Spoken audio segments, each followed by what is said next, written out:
ભાવનગર જિલ્લાના વલભીપુર પોલીસ સ્ટેશનમાં દાખલ થયેલા ઘરફોડ ચોરીના ગુનામાં છેલ્લા 21 વર્ષથી નાસ્તા ફરતા આરોપીને ઝડપી લેતી ભાવનગર લોકલ ક્રાઇમ બ્રાન્ચ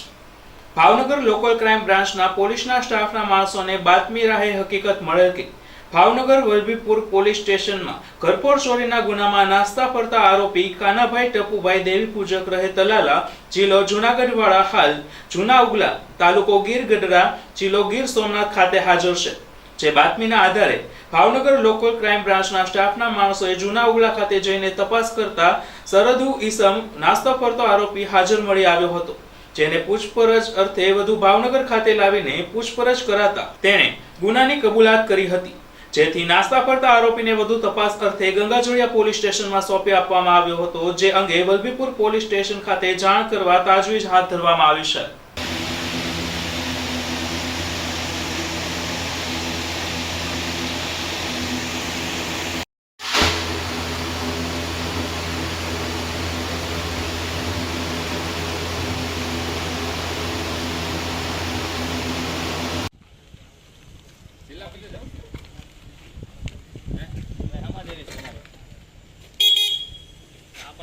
આપણે